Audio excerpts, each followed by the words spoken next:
Good evening and welcome to another edition of Filmnut. I am your host, Jeff Schubert. Glad you can join us. To catch up on past episodes, you can go to thestream.tv/Filmnut, and to follow us on Twitter, you can go to @thefilmnut.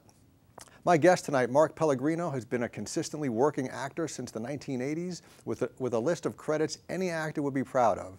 However, his trajectory changed in 2006 with his recurring role as Paul Bennett on the Showtime show Dexter. Following Dexter was the Messiah-like role of Jacob on Lost, his portrayal as Beelzebub, or I should say Lucifer, on Supernatural, and the vampire role Bishop on Being Human. In addition to acting, you know, they say that those who can do, and those that can't do, teach. Well, Mark does both. I've mentioned some of his credits. He also teaches acting at Playhouse West, a very reputable institution to study acting that was founded by Robert Carnegie and Jeff Goldblum, that has its roots in the Meisner technique with an artistic vision of its own. Here to talk acting is Mark Pellegrino. And Mark, welcome to Filmnut. Thank you. Nice to be here. It's great having you on. A big fan of your work. And one of the things I was saying to you before we came on was, you know, you're on some great shows that have been on lots of episodes, and you have these arcs on them, and you have such a powerful presence, it just feels like you're on it as much as anyone else, you know? Like with Lost, we were talking about 8 episodes of 6 seasons, but you know, what a presence you had on that show. Oh, thank you. Thank you. I think it also helps that they built the character up probably from around season 3, so you had to live with the reputation of the character for a couple of years before you got a chance to see me too. I think that was done well, and of course the characters built you up, but you deliver the goods, right? Thank you. If you could have, with that big a build-up, it could have been a letdown if you didn't hit a home run with it. Sure, thank you. So it was great work. Thank you. Now, understandably, you do get a lot of praise for roles that you're currently doing now, like with Being Human and Supernatural, and of course Lost. But I felt like your role in Dexter was awesome as well. And let's kind of drawing the comparison away, not so much with Lost, but with Supernatural and Being Human, where you're playing this kind of bad guy, but the Dexter bad guy was rooted in normal bad guy stuff. Like he was like a psychotic, or like he was just like a drinker and abuser, like an alcoholic who abused his wife kind of thing.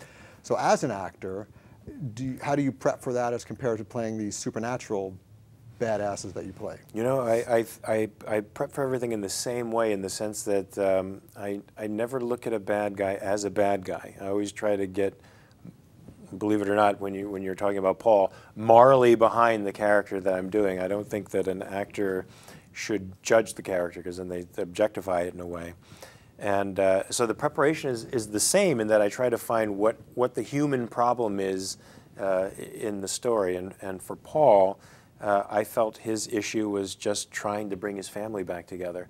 And I let the story and the audience judge for themselves whether or not I'm good or bad, or whether or not my behavior is appropriate or inappropriate. And I feel that the same thing goes with the supernatural stories as well. They're very much embedded in human stories.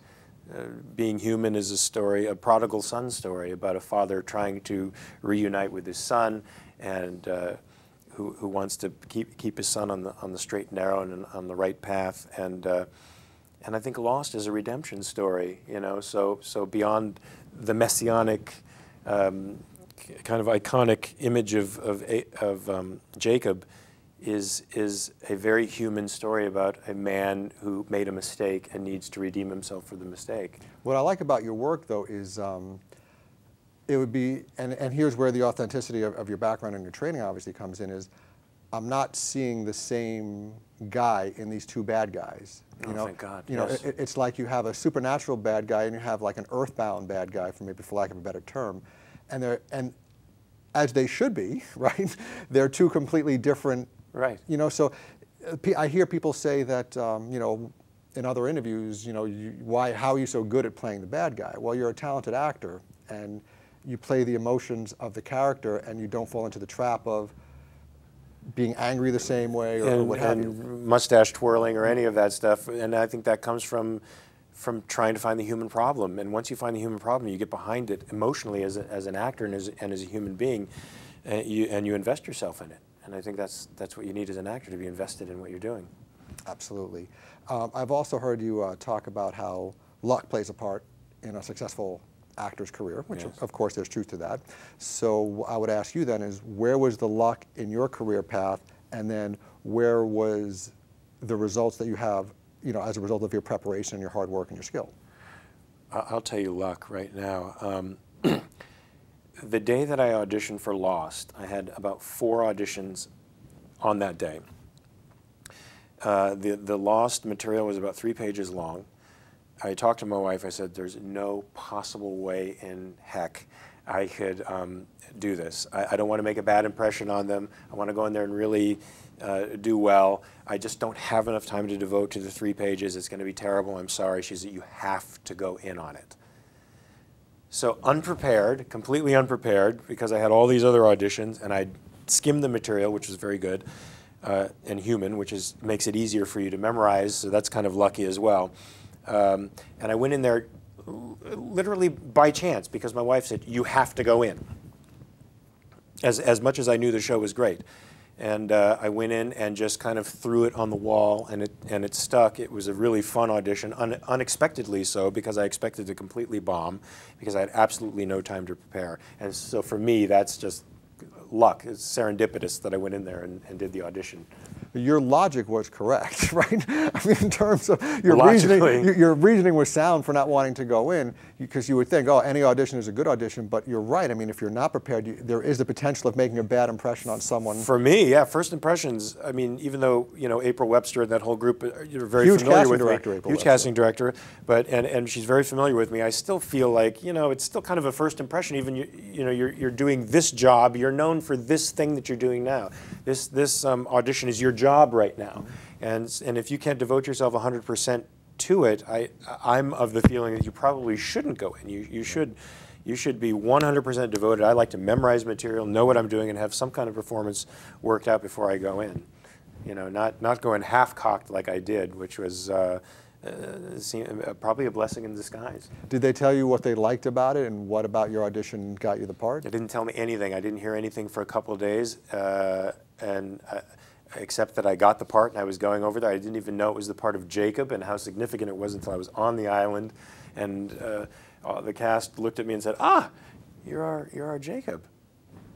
And suddenly Jason, because that was the character name when I went up for it, and now Jason became Jacob, this iconic character they've been building up for several years. So, yeah, that's a great story. Now, would you say have you had other auditions like that since, where you haven't been as prepared as you'd like? And you know, it's funny because, you know, working as I do at Playhouse, I'm a stickler for work ethic, but I have found paradoxically that sometimes when you go into something and you haven't prepared so much, you're a little bit freer, and you do a little bit better. And I've found that I've had those experiences where the auditions have been quite good when I haven't expected them to be good. Well, the thought that comes to mind here, to try to be responsible for our audience, is that cliche that you hear, you have to learn the rules of grammar before you can break them. You've probably been acting so long that someone of your training level can probably do that and benefit from it in certain instances, but a beginner actor would want to stick with the working and being prepared before they make that first impression, right? I think so. I think you're probably right about that. Yeah, you work so hard at something that after a while, even on your off days, you're better than you would think you are, because you've trained so much. And you're dealing with the relationship. April Webster knew your work, and that sort of thing. Yeah. Now, the creator of Supernatural, Eric Kripke, am I pronouncing his name right? He referred to you as like a psychotic version of like Ed Begley Jr. You know, as far as your character on Supernatural. Not fully sure what that means. Not either. I haven't asked him about that, but that's interesting. That is interesting. Now, you talk about putting yourself in the psychology of the character like they're not necessarily the bad guy. So Lucifer, I always wonder, how do they pick? Satan, Lucifer, Beelzebub? which name are we going to go with for him? Lucifer sounds cool. Lucifer sounds cool. But Beelzebub's nice. Beelzebub, yeah, I thought I'd break out that for the intro. With Lucifer, talk about how you feel like he's like misunderstood and he's not really a bad guy, right? Yes, this may not fly with some people, but I think Lucifer actually stands for justice. Well, is that you getting in the mind of the character? Yeah. That's not Right. Yeah. Let's make that distinction. Not necessarily. That's not Mark. I'm not necessarily making the point metaphically speaking. Right. But you'll be trending very quickly if that's you know. But I do mean that I think Lucifer. It's very funny. I think Lucifer does stand for justice. And I don't know that I've tried to make this case before to someone and they didn't quite buy it. But I'll try to do it. I actually think that. Let me see. If you had a father who said, if you had a father and you were and you had a sibling, a brother, and you were the virtuous one, you were the one that did everything right, and then suddenly your father said, "Look, here's what I want you to do, and my acceptance of you is predicated upon this. You have to not only accept your less virtuous brother, who's completely fallen and terrible in every way. You have to serve him. And if you don't do that, I'm going to disown you completely." I think the son would be righteous in claiming that his sense of justice has been violated, because virtue is now being held the servant of vice. And I think that's Satan's, Lucifer, Beelzebub's issue, is that he feels completely betrayed by someone that he looked up to, for being commanded to serve someone unworthy of his virtue. So he's got some daddy issues. Daddy issues. And it justifies his aberrant behavior. Aberrant, that's correct.